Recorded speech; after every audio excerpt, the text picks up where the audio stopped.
If you want to break 90, you have come to the right place, because with the help of ShotScope and all of their incredible data and insights, we have pinpointed exactly where you need to improve your game to make sure you're shooting in the 80s. I'm here at the incredible Blackmore Golf Club, and top 50 coach Adam Harnett is going to help us.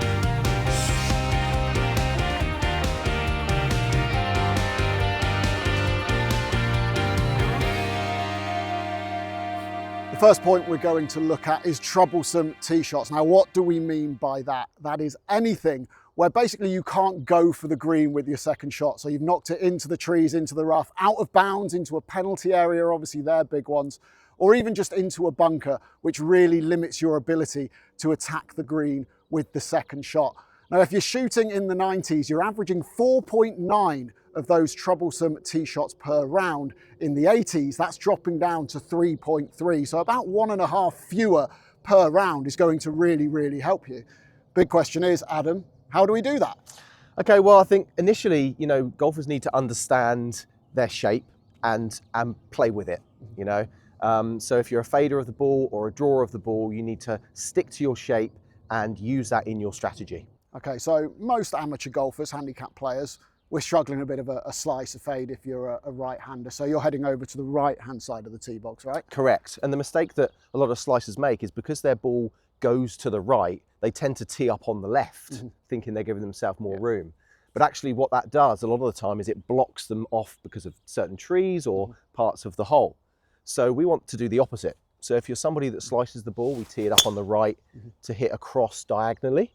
And if you're somebody that hooks, draws the ball, maybe you tee up on the left to open up the right side to draw it back. I know you've got a nice draw in the bag. Let's call it a draw, yeah. You're heading over to the left-hand side of the tee. Let's see how it's done. I am indeed. So I would tee my ball up here. And that way then I can aim down the right side and allow for my draw. And a good thing to note here, your feet are outside of the tee markers. It's only the ball that has to be within the teeing area. So use all of that to your advantage.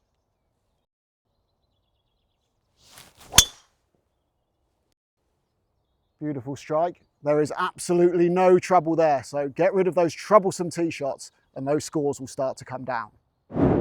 Next up, it's driving distance. There is a direct correlation between how far you hit the ball off the tee and how good your scores are. If you're shooting in the 90s, you'll be averaging around 225 yards off the tee. Breaking down into the 80s and you're up to 236 yards. So it's not a massive increase, just 11 yards, and that can really help your scoring. But Adam, how do we find those extra yards off the tee? Well, a lot of golfers are trying too hard to control the direction of their driver, and it actually robs them of speed. Now, we need the club head to be moving at maximum speed throughout the shot. And what I see a lot of golfers do is pull the handle through to try and steer the face and keep the face straight. Now, what that does is all the time I'm pulling on the handle, the head is lagging behind, and it's not actually getting the full extent of the energy into the golf ball. So we really need to feel the club release. And the way I like to describe it to my players is allow the club head to win the race back to the ball. So we don't want the handle to be ahead like we do maybe with an iron. We want the club head to come through, release past, and think of it as the last part of a whip where we're trying to create that real swoosh at the bottom and get all the energy into the club head to create more club speed and more ball speed. We've got a handy bit of feedback with a golf club in our hands as well, because you will hear that swoosh, won't you? Absolutely. So the way to do it is to really feel that you're creating that swoosh at the bottom. And if you can't hear it, the chances are you're pulling the handle too much through the ball.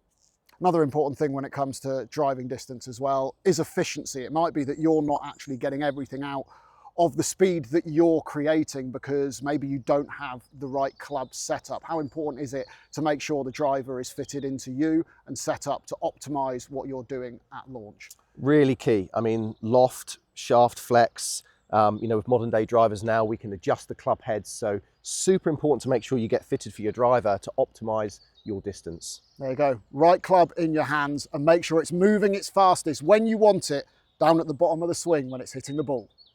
The third thing that can really help you is greens in regulation. It's a great stat to monitor as it tells us an awful lot about the state of our game. And the facts are, if you're shooting in the 90s, you're probably only hitting 3.6 per round. If you can up that to 5.4, very achievable, that gives you a great chance because that is what people who shoot in the 80s are doing. So Adam, we've got a beautiful green ahead of us, very inviting. How do we make sure we hit it? First of all, knowing your yardage is super key. So rangefinder in hand, I've measured this 156 yards. So I know my distance, the flag's at the back of the green. So now it's a case of how's the best way for me to hit this green? One of the biggest things is to hit the middle of the green. If we can hit the middle of the green to break 90, that's going to be great. But making sure that we're not aiming at flags that cause us a real problem. So for example, understanding where your miss tendency is. So for me, my miss tendency is a little bit left. So I never aim at a flag on the left side of the green, because if I miss the green, I'm short-sided and I've got a really tricky up and down. We've got to be realistic about how far we're hitting our clubs as well, and choose the appropriate club for the average, not your Sunday best. Absolutely. Here I know that this club is not going to fly over the green. So I'm pretty confident here that I can get to the green, into the middle of the green, and I'm not going to go too long and bring the danger into play. Brilliant. Like a good caddy, I'm going to take that lovely rangefinder off of you. And now we're going to see you do it. Okay, let's go for it. So for me, I know that my miss is a little bit left. So I'm going to feel quite comfortable aiming a tiny bit to the right of this flag.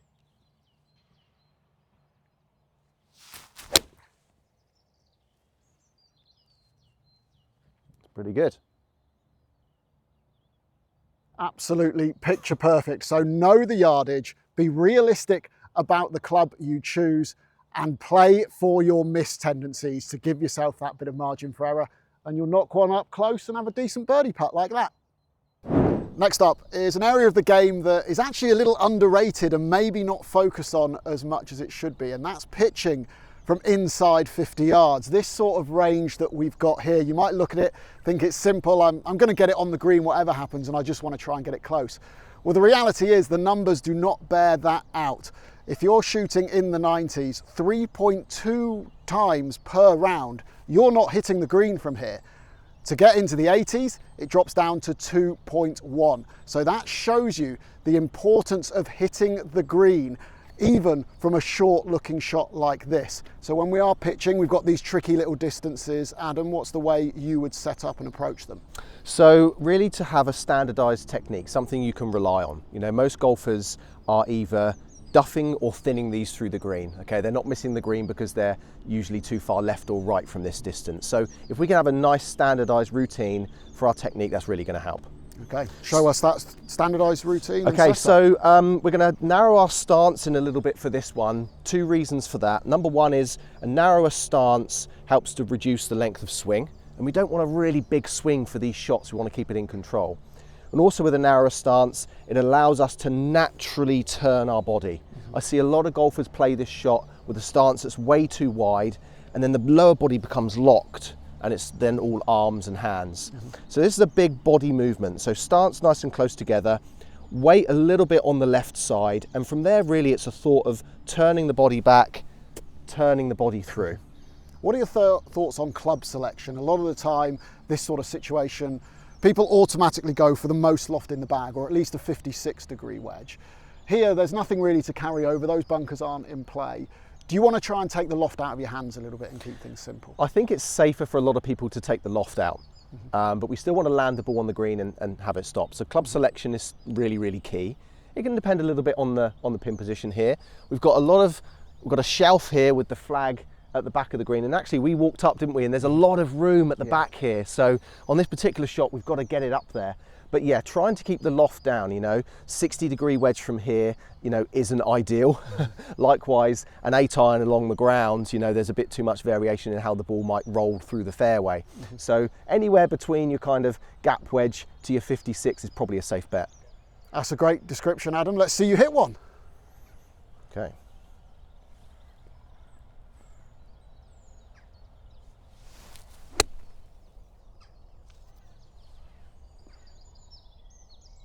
There we go, those are the keys. Simplify the technique, give yourself something that you know you can rely on, and actually realise sometimes just hitting the green, even on a short shot like this, will help you improve.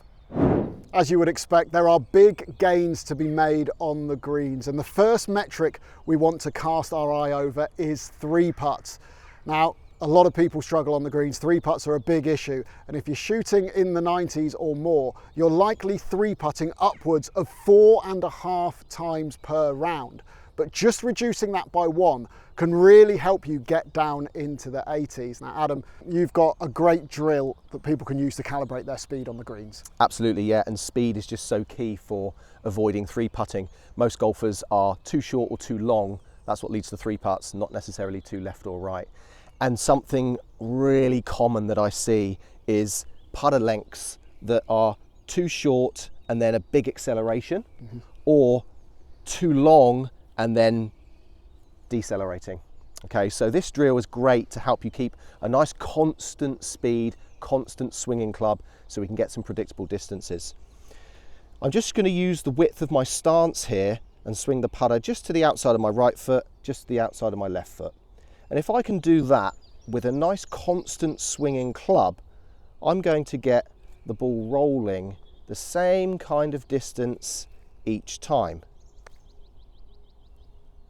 Okay, so I can then use that for longer putts and shorter putts. I can lengthen it. So a nice drill to make it longer is to pop some tees in the ground, a little bit wider. Let's go a little bit more. And now instead of just outside my stance, I can go to the tee here and to the tee the other side. And as you can see, that's gradually moved past the first 2 putts. And that's the key, is to gradually increase your distance and not struggle with it being too short or too long. Absolutely superb. There you go. Calibrate your stroke. Know how far the ball is going to travel on a typical flat green for each length of stroke. And you've got something you can work with then to make sure you are dialed in terms of distance and avoiding those unwanted 3-putts. Holing out is absolutely crucial, and the key sort of distances we're looking at where we want to be holing it more often than not is everything inside 5 feet. Now, the difference between whether you're shooting in the 90s or the 80s in this particular stat, if you're up in the 90s, you will miss 3.6 putts from inside 5 feet per round. If you're shooting in the 80s, that drops down to 2.7. It's very, very important, this particular part of the game. So how do we make sure we are holing more than our fair share from this kind of range, Adam? So a little drill here that I really like to use with my golfers is it's really about not being perfect. And we've got 2 tee pegs here, one either side of the hole, just slightly less than half a hole each side. So if I can roll some balls through those tees, at least half of them, the hole's going to get in the way. Right. Give it a go. Let's see you roll on. I don't want it just between the tees. I want it right in the middle of that cup. No pressure. Let's give it a go. Bang. Now, the interesting thing is, you showed me just before this, if you take those tees and move them away from the hole, that kind of shows us actually how big an area that is. Correct. So if you move that away and you stand, you now stand your 3 to 5 feet away, most people are going to be able to roll or feel comfortable rolling their ball through those tees. And if you can roll your ball through the tees and keep a sensible pace, you've got such a big chance of holing more putts. You mentioned the pace there. That is still important from this sort of distance. What is a sensible pace? What's the optimum pace for holing these putts? If we can keep it no more than about 9 inches past the hole maintains its full size. So if we're too firm, the hole shrinks. So that makes it more difficult to hole your putts. Absolutely. So there we go. Don't try and be too perfect. You do have some margin for error on these, and get the right pace as well. That will really help you holing out these short putts inside 5 feet. Hope you enjoyed the video and you found it helpful. Once again, thank you very much to Blackmore Golf Club. Of course, to ShotScope for providing all of that brilliant data, and to Adam, and we'll see you next time.